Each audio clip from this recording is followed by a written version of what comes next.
Bana Congo to telema to lobela mboka Wole to suwa ko bimisa na poasa. Ba député to votaki bazo salarien. Bazo salarien, to kende na funa. Bazo salarien. Congo to lega na mwamba. Bazo salarien. To kende lukunga. Bazo salarien. Na baboko kunda bibembe. Bazo salarien. Ato tonga na changu. Bazo salarien.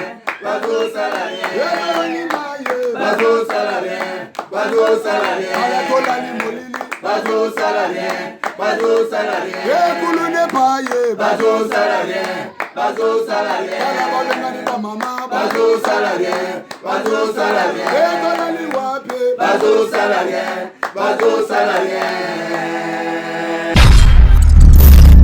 Ah merci. Yabouinde, bana nyoso baza kuringa. À la pochette.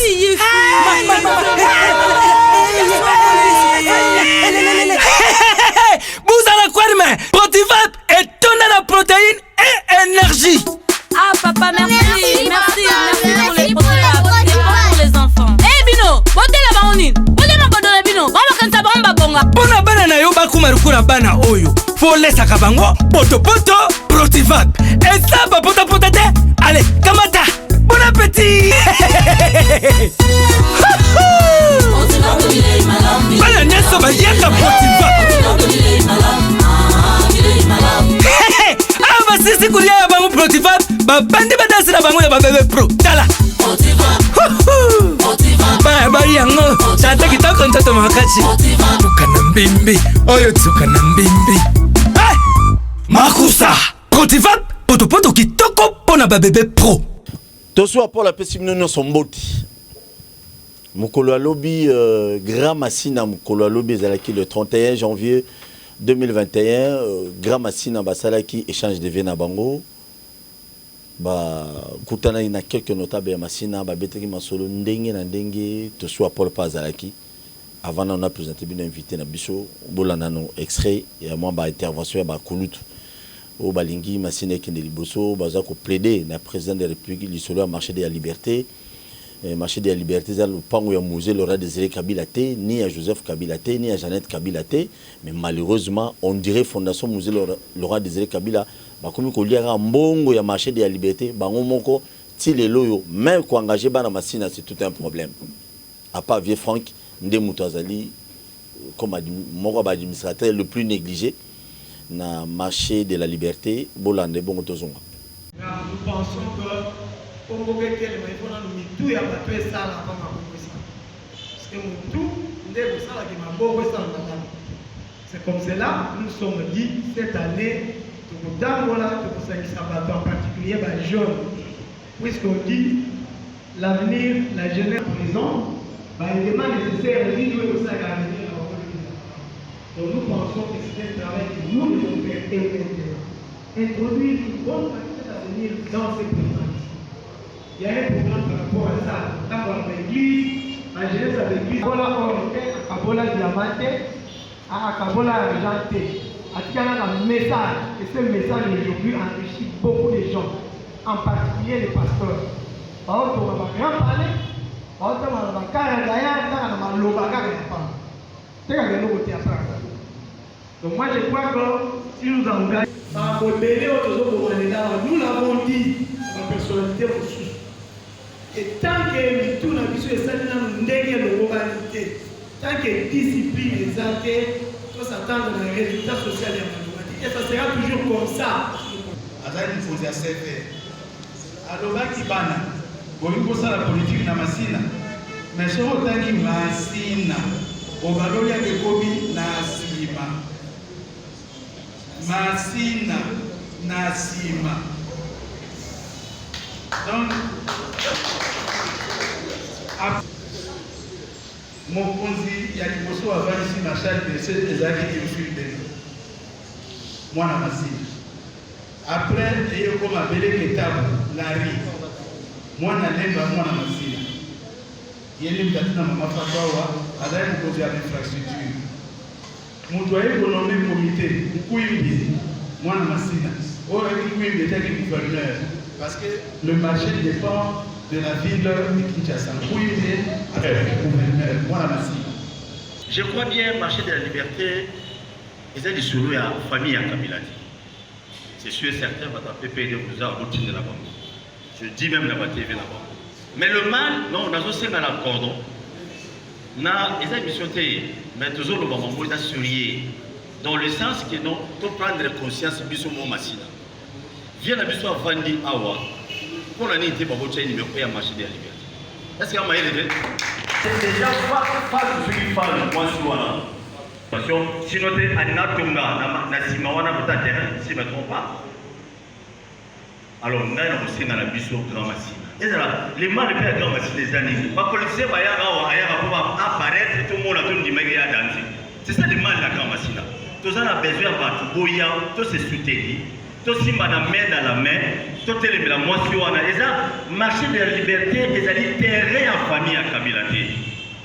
Mais les loges quand tous on met à du solo, tous on a écrit comme la mole pour le pomme la famille à Kabila. Bah millions c'est du madame marché de la liberté par jour, ils ont géré la fondation. Alors qu'est-ce que nous devons faire en 2021? Le régime est changé. Président de la République, Fatime. Tout bimananzila, tout mobiliser comme il faut. Si c'est que dans la flexible, il y a des réclamations. Tout élément. Même DG à transport, il faut avoir la machine à voler du Sanaï. Là, on est plus loin. Ça, bien simple, il y a plus trop que moi, il faut avoir la machine. Mais bien sûr, on a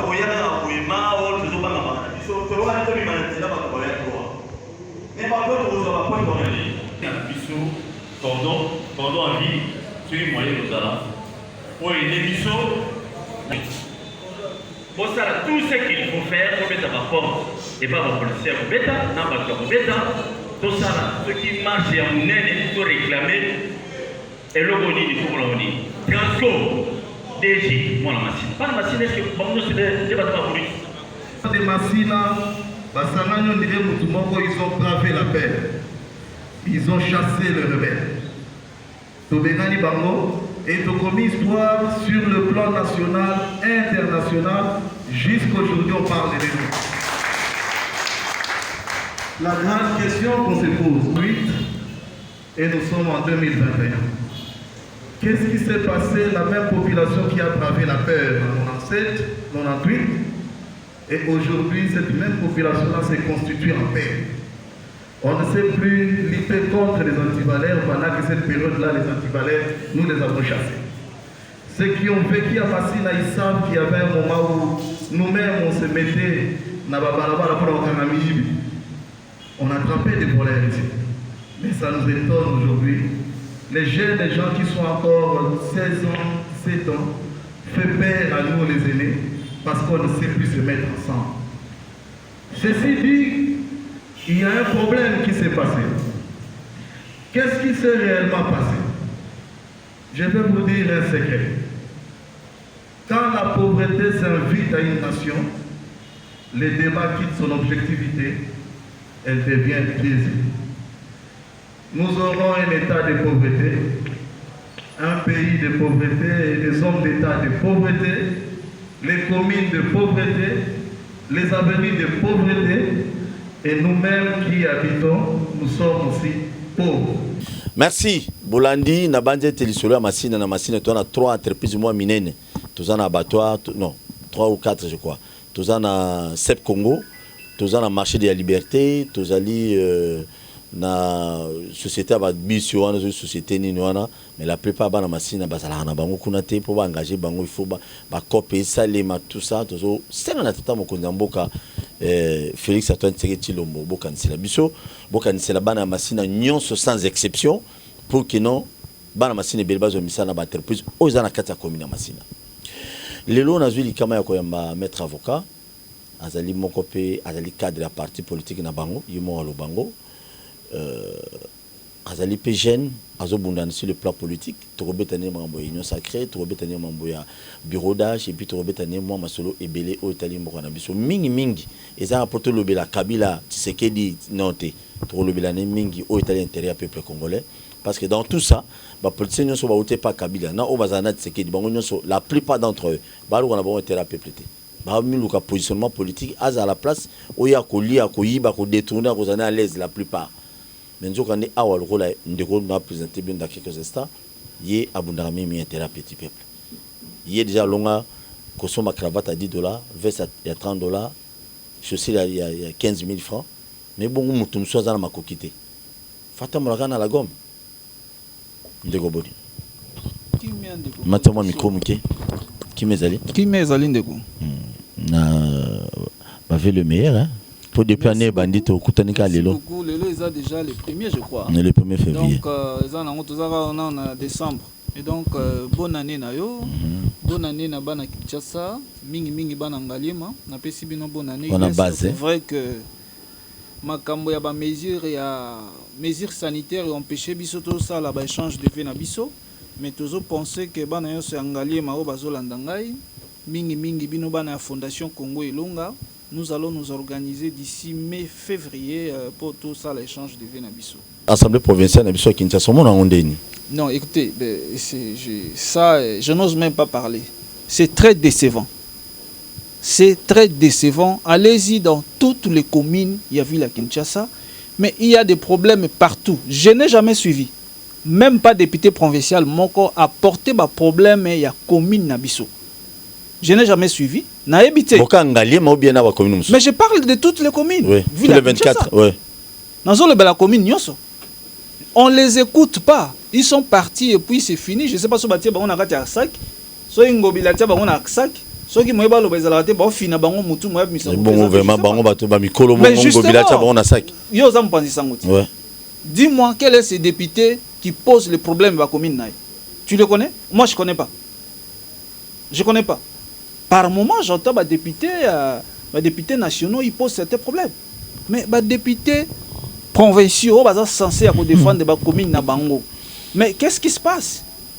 Je me pose la question. J'espère que bana Kinshasa ils vont tirer les conséquences logiques par rapport à Batoyo, soit disant représenter Bissau. En fait, il n'y a rien. Je ne vois personne jusque-là. Très bien. Voilà. Alors, ils appellent au conseil na bango mais salaire bon chaque jour, chaque mois, arriéré ou pas, bon moi mais Paul, je me pose la question. Ceux qui osent défendre, pourquoi aux ambitions aux députés? Donc il y a pourquoi aux députés? Mais la plupart de mon comme député qui a pas gagné là. Non, mais pour faciliter la Congo pose. Il y a politique, il y a élection. C'est ça que j'ai dit au début. Qu'on fasse pas la politique des élections. Vous venez, vous devenez politicien justement parce que vous comme un député. Non. Il faut y aller. Pourquoi je vais devenir député? Pourquoi je vais devenir le défenseur de la population? Pourquoi je vais défendre les intérêts de la population? Et à ce moment-là, vous voyez, ceux qui n'ont pas commis ça. Mais si on se réveille matin,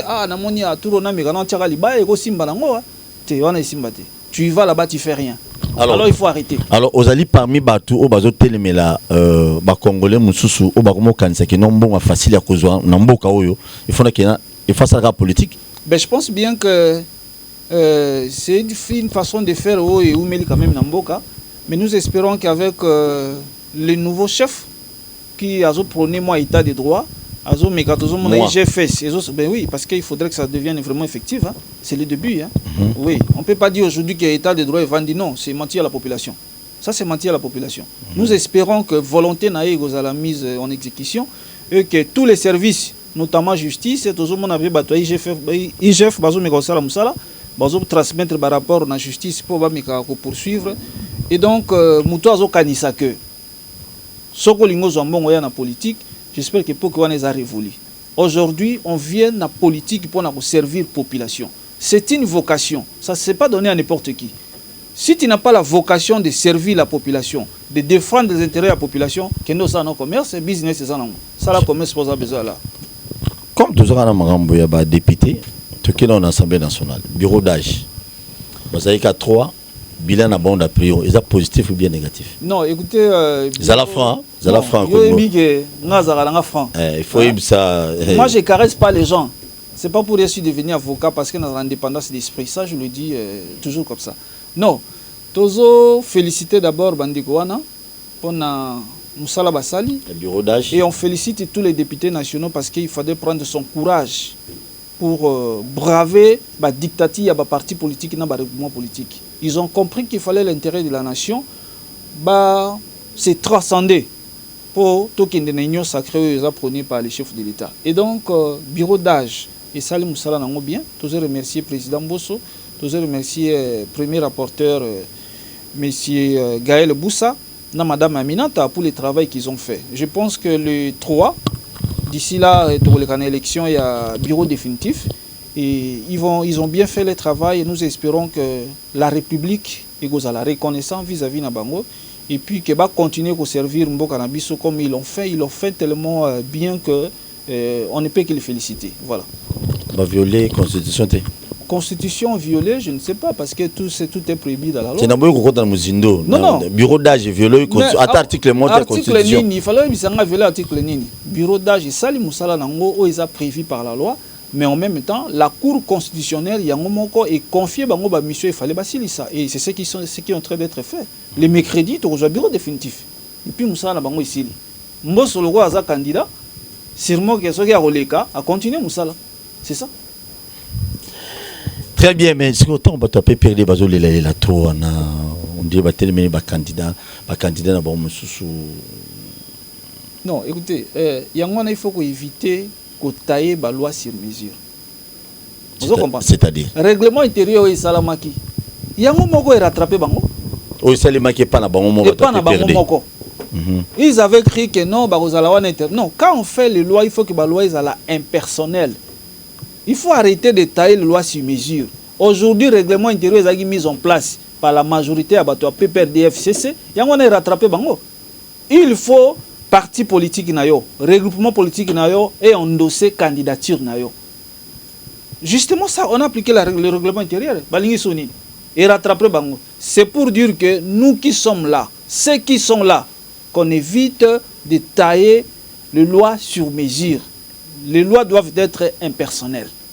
Voilà ce que je peux dire par rapport à ces questions-là. Wana zoke bisa pena tata mukunza mboka. Nyonso congolais nyonso azo gérer, ba député nyonso bazawana. Selon la loi doit être impersonnelle. Pas de calcul personnel. Non. C'est inadmissible, c'est révolu ça. Et voilà, je dis rattraper bandeko PPRD ba komi golela lela oh monsieur autre okenda soki ti wapi non, c'est la loi. C'est votre règlement intérieur. Il faut la lire parce que apparemment batanga yango bien alors. Il faut lire le règlement. Voilà. Très bien. Les Obangissa déjà, Maître Jeudi. Le président, il est vigilant et personne n'avait crié lorsqu'il avait dit je vais déboulonner le système aujourd'hui, tout comme il y en a. Et donc, so yepé na baboulou wana, il y a Timba Petit. Hein? A vrai quinoa. A Timba, ana maneti ne auta la so yepé na baboulou wana, j'espère que vous avez démasqué. Auto le belo mo quinoa. Avri? Avre quinoa. Avre quinoa. Avre quinoa. Kabila zana. Avre quinoa. Non, le bela Tshisekedi. Notre président, Avre Kinoa. Kabila, autorité morale à Kala, l'ancien président. Paul, tu as le président. Posez une question par rapport à l'Union sacrée. Est-ce que Kabila vient faire l'Union sacrée? Tu n'as tout négé à ce que Kabila pas Avre Kinoa. Non, on a répondu à la question. Donc Kabila Avre Kinoa. On a répondu à la question. Merci beaucoup. Nabanzi Bolandi que Kabila n'est Avre Kinoa, mais tous en a besoin de qu'on mettre Jeudi à lobby, tous en a besoin de battre au bail servir écolo. Alors, si aujourd'hui, Maître Jeudi, si aujourd'hui, batunion so au baké n'union sacrée, bazo pesa image moi honnête qui non, makamunion so passe union so va congolais bamoni pendant beaucoup d'années na Kabila, ceux qui batouan na baké ba servi peuple té, peuple a sanctionné bango, Félix Akabouana bango, et Skora Boni. Non. Non, le président de la République a incarné la République. Il doit commencer par lui-même pour sanctionner Bango et puis la population va sanctionner Bango. Notamment, généralement, la population sanctionne pendant les élections. Mais le président lui-même, en tant que garant des institutions, le magistrat suprême doit constater que telle personne a hier il faut la tirer de côté parce que cette fois-ci, il n'y a pas d'esquisse. Argument qui FCC est Bakal. Et cette fois-ci, argument aux Alani. Argument exact. Alors il doit prendre la responsabilité que Moutoyo aille ko sala musala correctement aza compétent ana volonté au salaté aille le col expion. Il faut le mettre de côté rapidement parce que est-ce qu'il est il nous reste 3 ans. Tout le bagage 2 ans déjà et demi parce que année à souka la réalité électorale. Moutunyo soit préoccupé dans ma élection à préparer une élection et donc esquisse que vous allez toute personne a na baboula fo wana il faut tia pembeni et la population aussi ba ko sanctionner bango parce que mingi bandeko ba uti FCC wana yo yebi côté na bango na population ça marche pas peut-être ba yebi côté wana pour ba se laver ba lo banon to zala ina Félix tu vois c'est un peu ça alors il doit demeurer vigilant voilà. Peuple congolais fungola misu ndende kwa lobby il faut fungola misu à l'exception du président de la République parce que sinon t'es mon boulot ndeko to komi presque na suka ya lisolo na biso lelo na kosenga na bayino bola na biso o balinga to so bo s'abonner na chaîne na biso ya YouTube bakino ba lobby TV et na linga ki na rectifier lokomo mukene na bossa na désolé maître j'ai dit na émission na yamba ki mukeba la plupart des gens bo bengi bo lobby bo komi on note so bo sala ki comédie non makamo mukeba ya banolo bake Martin Fayulu a vrai kama ne bando seksangai parce que na koyoka kombo ya Martin Fayulu a vrai kama tango ebimi na muno mukebai ndiaonde bando sala ngai koseka ngelo bateke no eza théâtre té sinon té bien té. Merci beaucoup na baïnion so au boza ko débution na technique ndeko na les profs Fritas merci beaucoup parce que to comme la suka maître j'ai dit fondation Elonga ngana zungeli kawana fondation Elonga na tuna mutuna une fois na yambayo fondation Elonga suka na Kinshasa to fondation Elonga eza vision nango za okiti na ba province nyonso osala na Kinshasa pe obaninga na Ngaliema parce que yoza mona Ngaliema ozala ki candidat kuna ya ondo sali fondation Elonga base bureau nyonso ka kuna Paul to biloko neto boya pe hein eloko nyonso ezala na noyau nango c'est-à-dire moi il faut banda quelque part fondation Congo Elonga siège nango eza na Ngaliema c'est tout à fait normal l'activité to banda wana poto kita mais la fondation Elonga eza na Kini Mobimba nous avons fêté mais je te dis vrai ba commune nyonso okende okuta comme fondation Congo Elonga donc 24 communes ya Kinshasa implanté na commune nyonso à Kinshasa toza na ba représentation na biso to na bureau na chaque commune à Kinshasa ozoza na posa commune ozali na otinda OK et puis osadere pour na moinet ka olinga biso mi yesala pe bien parce que tozo défendre ba cause juste. La Fondation Congo Elonga défend des causes justes, la cause des opprimés. La Fondation Congo Elonga se bat pour une justice juste, l'effectivité d'un état de droit. Fondation Congo Elonga est la fondation qui rassemblée dans la République Mobimba, dans la Kinshasa mingi bango wana parce que ya wande place yo to vandi mo makasi. Nazo senga na ba Congolais nyonso ba Kinois nyonso. Soko za na posa za na information ya Fondation Congo Elonga okotika na Facebook okobi Congo Elonga obona ba information na biso nyonso tu eza wana ba réunion na biso kala mingi te tozo préparer assemblée générale na biso parce que tout ko totaliser une année le 19 décembre donc ngai to fêter ngo malheureusement ba mesure ya sanitaire et sali que to repousser ngo muke et donc nous nous battons pour une justice juste et pour tous les Congolais sans exception principalement aussi les Kinois parce que siège social na biso isa awa et donc mais atabandeko mususu ba Rwandais mususu bazwa nationalité na biso ba yepe ko adhérer na Congo Elonga non mais la nationalité ça se prouve on les accusation il faut ngana mona koza congolais parce que la première des choses parmi les conditions il faut être congolais hein ba condition na biso faut za congolais il faut za majeur et puis remplir ba condition nyonso surtout tout moni koza Rwandais to tia pembeni to biso non yo défendre le mususu peut-être yo ko infiltrer biso tu vois côté on a to vigilant fort to fais pas hein. Merci beaucoup. Merci Nabino Toubolanda Biso, Bolandi Biso, du début à la fin, na Maître Jeudi, numéro 1 ya Congo, Fondation Congo Elonga. Maître Jeudi. Congo Elonga, ma politique, on est surtout dans kota on trouve mobile, c'est pas tout le monde baya on anda quoi. So pas tout Kabila, Tshisekedi, oh boy, au lieu de pesa batuna kana anda quoi. Pour tous wa Congo Elonga. L'objectif que toi Congo Elonga au lobby en côté. Na répondre à la question là. Masina lobaki mais apparemment on comprend de Tena na besoin le bon sur la lingala, yo bando le bon en français. Ya solo mais non, ben lingala yo bien. Je dis ceci te le lingala bien papa. Osambela rabatuti na ba tribunal na lingala wa solo lingala tende. Congo Elonga eza fondation est créée déjà le 19 décembre 2019. Ça dit to fetaki déjà une année na biso. Déjà. Tozo fonctionner objectif na biso comme fondation eza d'abord il y a qu'au vulgariser ça veut dire on dit ba texte ndengeza il faut toyebi sa population que non ba droit na yo eza tel droit il faut respecter texte tel les exister les OP ça ba garantie 1 2 3 tozo bundape pona qu'on rappelle ceux qui exercent juge au katara mibeko, il faut kata mibeko engebene na mobeko. Loi elobi nini dossier oyo zo senga kino mututela za condamné pour ani za condamné te pour ani bo libérer oyo. Tozo bunda ce qu'on appelle l'effectivité à état de droit parce que ko ganga kaka état de droit to boyi état de droit za sélectif.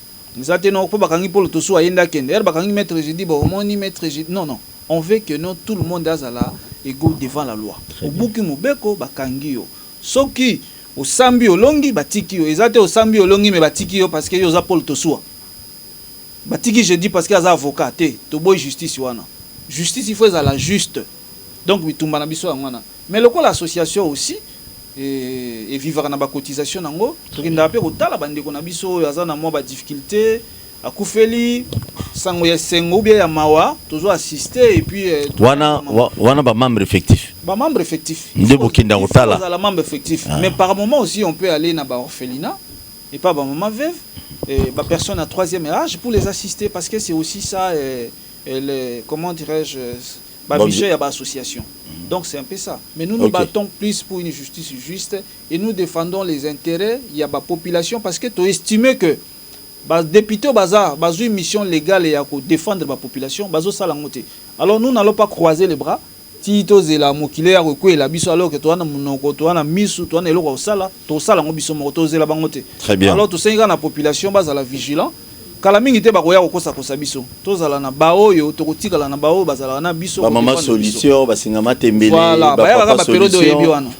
Donc c'est ça. Très bien, numéro contact ba robinga Fondation Elonga. Non, Fondation. Si ça ne dérange pas. Non, Fondation Congo Elonga, il faut pas comme un siège na biso ezana tozana Ngaliema, précisément na avenue Mbujimai, numéro 21 bis. Soki ba komi wana ba kozaba élément nyonso ba renseignement nyonso pour na côté en contact mais mingi ba koti na page Facebook Congo Elonga, vous cliquez et puis vous avez toutes les informations. Très bien. Je salue tous les Congolais na pesi mbote na bakinois nyonso mingi bino bana Ngaliema en tout cas Fondation eza bino boya to sangana parce que ensemble nous sommes forts. Solgan biso ezalaka oui ensemble c'est possible donc bao ba koma wana baleka biso na rien ozo comprendre bao wana o to landaka wana biso to créer bord na biso to soutenir ba idée na biso to défendre ba intérêt na biso un vrai qui nous a to créer bord na biso c'est ça donc merci beaucoup je salue tout le monde patiemment ezalangale mais on dirait il y a des députés aux ba députés ba salariés mais non écoutez pour Ngali mais ali parmi ba commune à Kinshasa au bas difficulté à maille penda permanent. Ça c'est évident. Et ça c'est mais non, c'est la volonté. Il y a routier maille. Au moins lelo Fondation Congo Elonga a tiété ba forage. A tiété déjà 4 forages. Fondation Elonga. Fondation Congo Elonga pesa bien ba ibara au bavois. Justement, mais na yebisa ki bango que je sois élu ou pas. C'est une vocation pour moi. Il y a défendre la population nangai. Tout tiers forage ils ont pesa batumai tout tiers système moko ya kusunga ba maman bateka ba mapa ba nini bango ba ozela po ba ya ba période wana mais tous na ba maman wana to sunga bango tozo former bango to l'accès bango avant moment wana ben justement c'est une mission tous ba politiciens ya ba élection t pour nous c'est une vocation autozui pour na défendre la population vraiment c'est une bonne idée hein? Et donc voilà ce que exact que ceux qui donc 2022 dans ce cas différence entre biso na bango yango wana différence entre biso na bango yango wana so ape nemi pas sur te babi nemi ne mutakata ba to belé ba candidat et belé ah nemi azate te ba masolo langa na bien ngote ngana sa confiance na ba population ba na Ngaliema ba na Kinshasa et donc c'est ça merci beaucoup maître Yedi tokosenga pe na ba kambi ya seni o bakoya na ba kambi ya IDPS na ya union sacrée tous en a besoin de le même horaire au les kaki na 2018 ou 19 dans moment d'élection toyo kaki ke banuma ki batu ya ko nommer na Gombe wana butu individu moko nazo nommer batu non de la République sunga biso masolo pesa la bien tout ceux qui a postulé abimisi 10 francs 20 francs na pour être comme en assemblée provinciale ou en assemblée nationale pour défendre le peuple. Ceux qui vont voter, allez, et commenter ma calcul politique, bon, ce sont des histoires qui se font en Afrique, oh, il faut que Kabola Bakota, oh, tout ça. Donc, il y a des oboma. Côté des oboma, ma solo. On a besoin de candidat, belé, babuso basala bavc. Nous souvenons à Zoua, il y a 15 000 voix. Mais bah, l'ongolais, il y a un cours. Non, ben, bandeko wana to sengi na bango baza tranquille. Tu sais, vérité, il y a un malem malembe. Les gens n'ont pas cru que cette histoire où ba boutikaki, vous comprenez? Oui. Il y a cooptation, il y a nommé bateau pour rattraper bango. Lelo baleli. Lelo baleli. Grave. Alors il faut rester correct dans la vie. En 2023, on va voter bango le Voilà. Et vous avez Alors, tout un problème. Nous espérons que cette fois-ci, c'est Nigo Salam Malam, où nous avons un président que nous estimons qu'il est en train de se battre pour un état de droit. L'état de droit, ça veut dire aussi que la personne qui a été réellement élue, Yenda a proclamé. Parce que la population est se retrouver dans la personne. Comment se fait-il que la personne que la population a voté, la population ne se retrouve pas en cette personne? Et puis, on a terrain, tout le monde en a terrain. Voilà, c'est ça le problème. Ce qui fait que les lots et Monique, tout le monde est en terrain. Pour que non, ils ont cop. Ils ont cop. Alors, Mouto a réellement un mandat à la population, en tout cas, à cause de l'ingrate vis-à-vis de la population. À cause a toujours que ça là est contre. Voilà, législature, tout ça là qui boit, tout ça libre, tout ça libre. Voilà le problème de la maille. Il y a courant, il y a érosion. Nasi na porta qui a défendre ici côté na bureau à gouverneur, ici côté na et pas na premier ministre, ils ont déjà na table le président de la République pour une solution. C'est ça. Mais on n'entend rien. Silence de mort. Rien. Silence de l'autre côté. Donc voilà, c'est un peu ça. En tout cas, merci beaucoup. Merci beaucoup. Tokutani prochainement, Liota Njoli, bienvenue. Balobi Naza fidèle à Kabila. Bienvenue Liota Babi, ba tout ebele bazo kima. Bato ba bomi FCC bien. Ba kimi mais Liota tikel pemé na Kabila tilelo. Non, merci beaucoup Napesi président national Nangai Jean-Lucien Boussa Mbote, ministre du commerce extérieur, l'homme compétent. Donc bilan positif, largement positif. Mokonzi place aux alliés Mbote nayo. Tu espérer que Mokonzi Mboka au regard il y a compétence na musala osala. République a besoin non pas continuer au salam musala. Merci beaucoup Mbote na kulutu nangai Liota. Mais c'est très intelligent et puis homme de conviction. Homme de conviction. Conviction est bêta ce qu'on a Kabila. Merci. Merci beaucoup. Merci à Maman Véronique Lumanu que j'ai dit un grand Mbambo Belé Segozali. Moi, ça dans la province et à l'Omami, précisément dans la ville à Kabinda. Allez, les amis, Belé. Maman Véronique Lumanu. Courage, Kakabosa, la politique pour l'intérêt à peuple, non pour l'intérêt à la famille biologique dans la communauté. Merci, maître. J'ai dit nous répondre à l'invitation à Bichot. On a bandé tes activités à Congo. Longatamo ibanda to bano l'accepter bato apuke et a comment wala ba ONG belé ba ONG en diplomate non tango ko bandate ya kande ko zwa wala activité ça la maka merci kitoko to na ebi merci beaucoup ceux qui sont zongi tete okuta na invité mususu merci beaucoup merci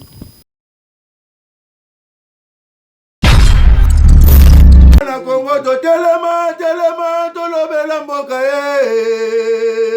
Wole tosuwa babimisa na poasa. Ba député to votaki bazo salarien. Tokende na funa bazo salarien. Kongo tolega na mwamba bazo salarien. Tokende lukunga bazo salarien. Na baboko pila bibembe bazo salarien. Atotonga na changu bazo salarien. Bazo salarien. Alakolani molili. Bazo salarien. Kulune paye. Bazo salarien. Alabalengani na mama. Bazo salarien. Ekolani wape. Bazo salarien.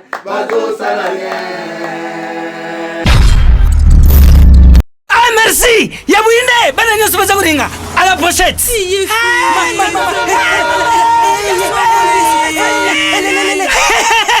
Vous allez quoi demain? Protivap et tonne la protéine et énergie.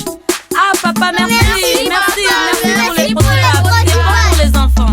Bino, bote la baonine. Bote ma bodona Bino. Baba kanta bamba bonga. Pona bana na yo bakuma rukura bana oyo. Faut laisser kabango poto Protivap. Et ça pota te. Allez, kamata. Bon appétit. Bana nyeso ba yaka Protivap. Ah, sisi kulia ya bangu Protivap. Babandi badasi na bangu ya babebe pro. Tala. Ba yango. Tata kitoko ntoto makachi. Tukana mbimbi. Oyo tukana mbimbi. Makusa. Protivap, poto poto kitoko pona ba bébé pro.